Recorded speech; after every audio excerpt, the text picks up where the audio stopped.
लूका की अंजील 13वां बाब 6 आयत से लेकर 9 आयत तक, नेहदनामा में पेज नंबर 88 पर। फिर उसने ये तमसील कही कि किसी ने अपने पाकिस्तान में एक अंजीर का दरख्त लगाया था। वो उसमें फल ढूंढने आया और ना पाया।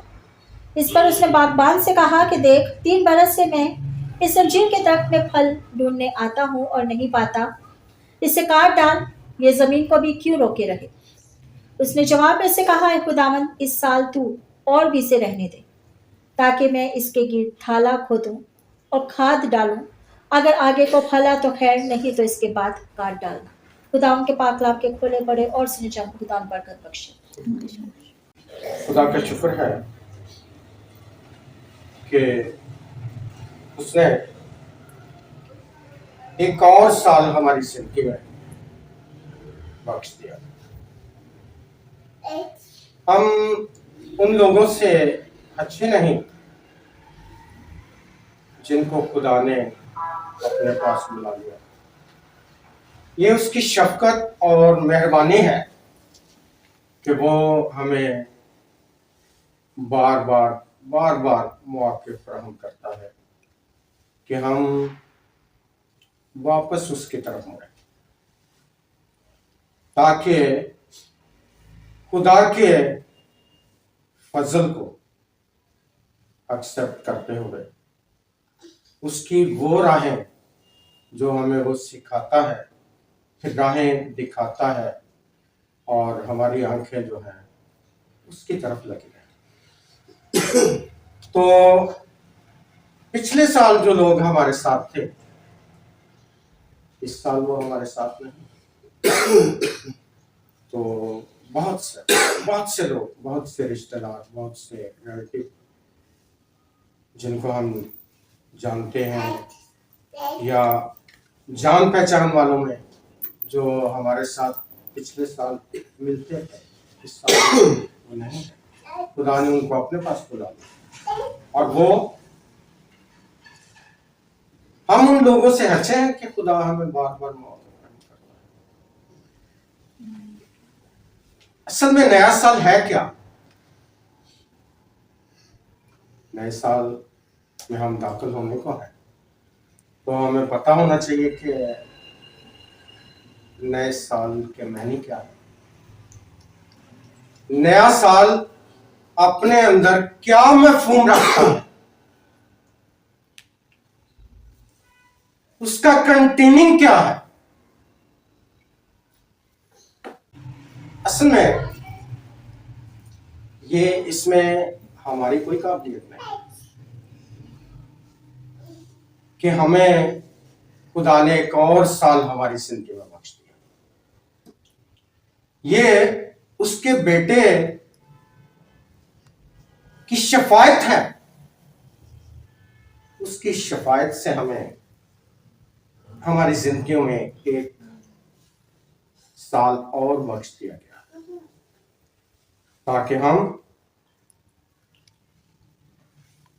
पिछली जिंदगी को छोड़कर, पुरानी जिंदगी को छोड़कर नए साल में जब दाखिल होते हैं तो एक नई जिंदगी का आगाज करें।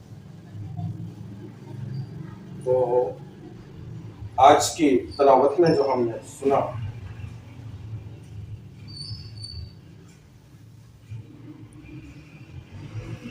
एक तमसील है कि किसी ने पाकिस्तान लगाया और उसमें दरख्त लगाया, और 3 साल से मुराद सिर्फ 3 साल ही नहीं, सालों से वो उस दरख्त से फल हासिल करने को आता है मालिक, लेकिन फल नहीं मिलता। जब भी आता है उस दरख्त में फल नहीं पाता, वो बेफल है। तो बागबान को कहता है कि इस दरख्त को काट डाल। क्यों? कि जब भी मैं आता हूं मुझे इसमें कोई फल नजर नहीं आता, ये बेफल है, इसलिए इसको काट डाल, काम ऐसे ही है, जमीन को घेरे हुए। तो बागबान शिफायत करता है, क्या इस साल तो और भी इसे रहने दे, मैं इसके गिर्द थाला खोदूंगा, इसको पानी दूंगा और खाद डालूंगा। इस साल अगर इसने फल दिया तो खैर, वरना इसको काट डालूंगा। उसकी बागबान की शिफायत से मालिक ने 1 साल और दे, कि बागबान को कहता है कि तू इस पे मेहनत कर ले, अगर तेरी मेहनत रंग ले आई तो ठीक है, वरना फिर इसको काट डालेंगे। तो जब शिफायत से 1 साल और मिल जाता है तो फिर बागबान उस पर मेहनत करता है। पाकिस्तान क्या है? ये दुनिया, और दरख्त क्या है? हम सब, मैं और आप सब। मालिक कौन है? खुदा बाप।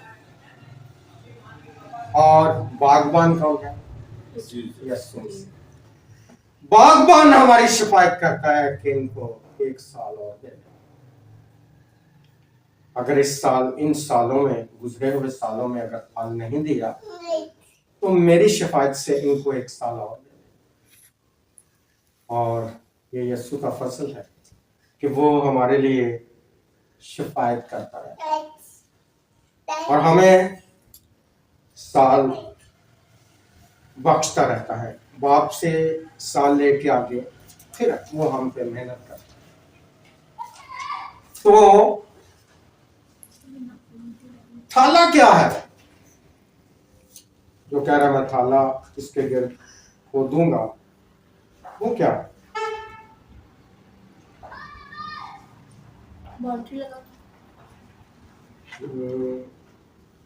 अब वो भी ठीक है, डिगिंग कह रहे हैं, उसके खुदाई जो करते हैं, खाला बनाना, पंजाबी में तो गोडी आना है। यानी ये है रफाकत शराकत, थाला मुकद्दसों के साथ रफाकत शराकत बढ़ती रहे, रोज बरोज रूहानी महफिलें सजती रहे, तो ये थाले का काम करती है।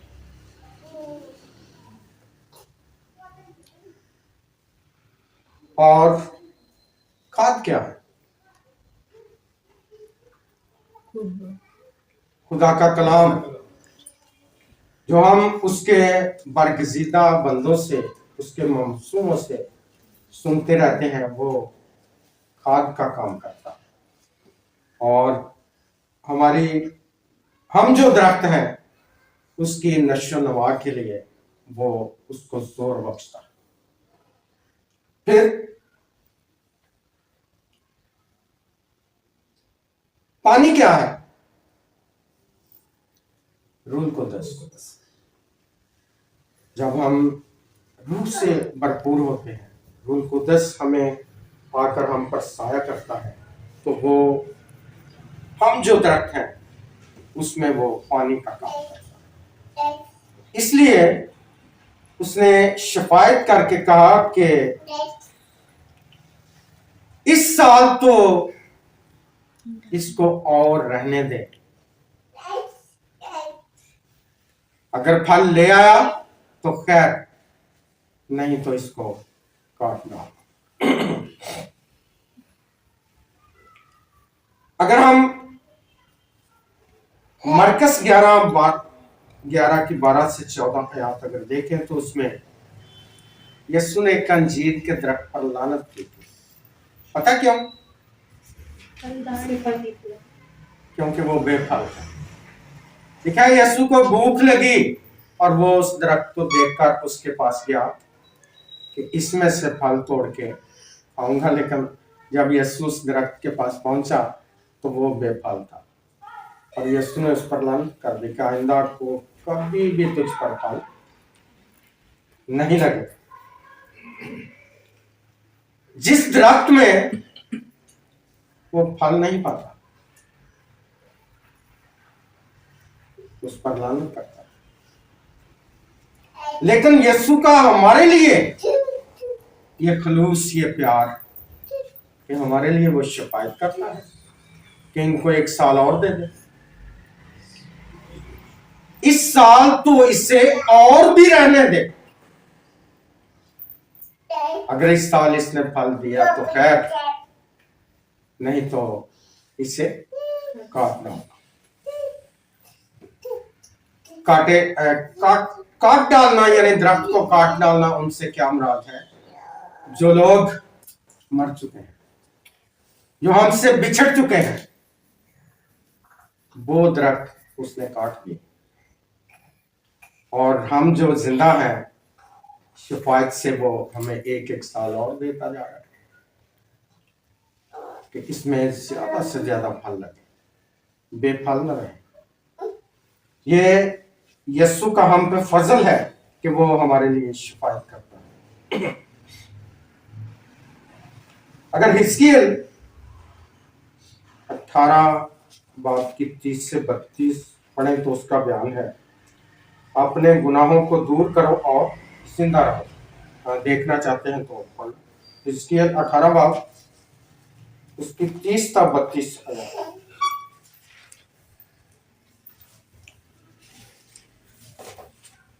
बस खुदा फरमाता है, बने इस्राएल, मैं हर एक की रविश के मुताबिक तुम्हारी अदालत करूंगा। तौबा करो और अपने तमाम गुनाहों से बाज आओ, ताकि बदकिरदारी तुम्हारी हलाकत का बाइस न हो।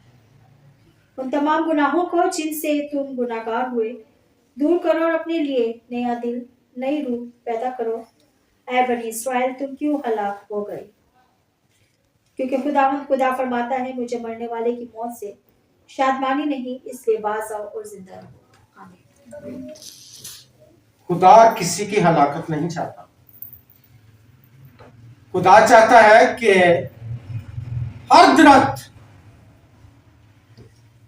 फल लाए और मुझ तक पहुंचे, मेरे कद के अंदाजा तक पहुंचे। खुदा किसी की हलाकत से खुश नहीं। जानते हैं कि जब खुदा को हम नाराज करते हैं तो खुदा कितना मायूस होता है। खुदा हमको बनाने से मलूल होता है, पशेमान होता है कि मैंने ये क्या कर दिया, क्यों बनाया इंसान। लेकिन जब हम तौबा करके खुदा की तरफ मुड़ते हैं, खुदा की अहकाम पर चलकर, उसके कलाम को पढ़कर, सुनकर, समझकर, उस पर अमल करके अपनी जिंदगियां जब उसके मुताबिक डालते हैं तो लिखा है, जमीन पर एक दरख्त फल लाता है, आसमान पर लाखों फरिश्ते उसके लिए खुशी मनाते हैं। तो खुदा भी किसी इंसान की हलाकत नहीं चाहता कि मैं इस दरख्त को काट दूं क्योंकि ये बेफल है। फिर भी वो बागबान के हवाले करता है कि थाला खोद, जो तू कहता है कि मैं थाला खोदूंगा, खाद डालूंगा, पानी दूंगा, शायद ये इस साल फल ले आए।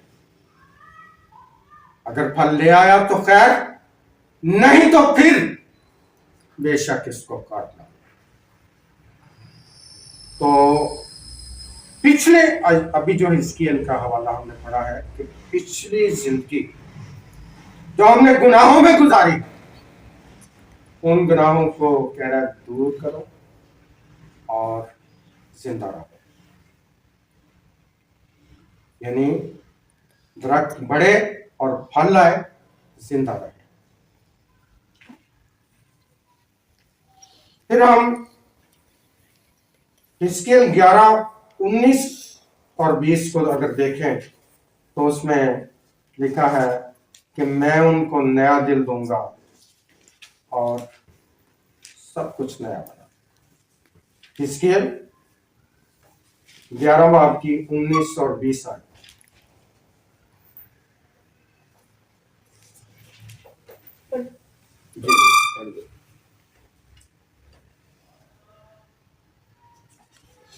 और मैं उनको नया दिल दूंगा और नई रूह तुम्हारे बदन में डालूंगा और संगीन दिल उनके जिस्म से खारिज करूंगा और उनको गोश्तीन दिल अनायत करूंगा, ताकि वो मेरे आइन पर चले और मेरे काम पर अमल करें और उन पर कारबंद हो और वो मेरे लोग होंगे और मैं उनका खुदा हूंगा। खुदा की तरफ जो वापस आता है, खुदा की तरफ जो रजूल आता है, खुदा कहता है मैं उनमें से संगीन दिल निकाल फेंकूंगा, दूर कर दूंगा और उनको नया दिल दूंगा। कौन सा दिल? गोश्त दिल। फिर आगे लिखा है वो मेरे लोग होंगे और मैं उनका खुदा हूंगा। तो खुदा जब भी उनको कहता है कि मैं उनका खुदा हूंगा, जो खुदा के अहकाम पर चलकर, उसके कलाम पर चलकर जिंदगी बसर करते हैं, जो तौबा करके अपना नाम किताबे हयात में लिखवा लेते हैं, उनको खुदा कहता है कि वो मेरे लोग होंगे और मैं उनका खुदा हूंगा। फासले कलाम 2 कुरिन्थियों 5 की 16 और 17।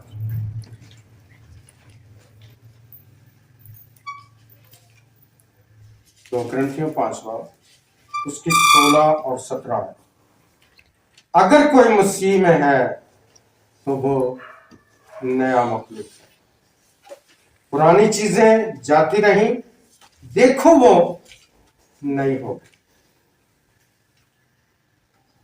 ये है ना ऐसा। जी बेटा पढ़े। बस अब से हम किसी को जिस्म की हैसियत से ना पहचानेंगे। हाँ, अगरचे मसीह को भी जिस्म की हैसियत से जाना था, मगर अब से नहीं जानेंगे। इसलिए कि अगर कोई मसीह में है तो वो नया मखलूक है, पुरानी चीजें जाती रही, देखो वो नई हो गई और सब चीजें खुदा की तरफ से हैं, जिसने मसीह के वसीला से अपने साथ हमारा मेल मिलाप कर लिया और मेल मिलाप की खिदमत हमारे सपूत की। आमीन। ये है नया साल कि खुदा हमें नया मखलूक बनाना चाहता है। फिर नए साल का हमारी जिंदगी में जो है वो असर होता है। अगर हमने पुरानी ही जिंदगी गुजारनी है तो फिर नए साल का कोई फायदा नहीं। फिर तो ये भी साल 19 साल हो गया जिंदगी में।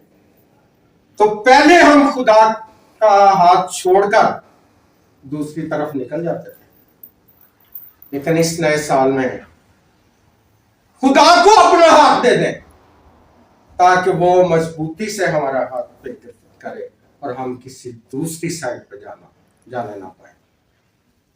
यही है नया साल कि हम खुदा के हो जाए और वो हमें ये कहे, ये अल्फाज हम खुदा से सुने कि वो मेरे लोग होंगे और मैं उनका खुदा हूंगा। खुदा आज के कलाम के वसीला से हम सबको बरकत।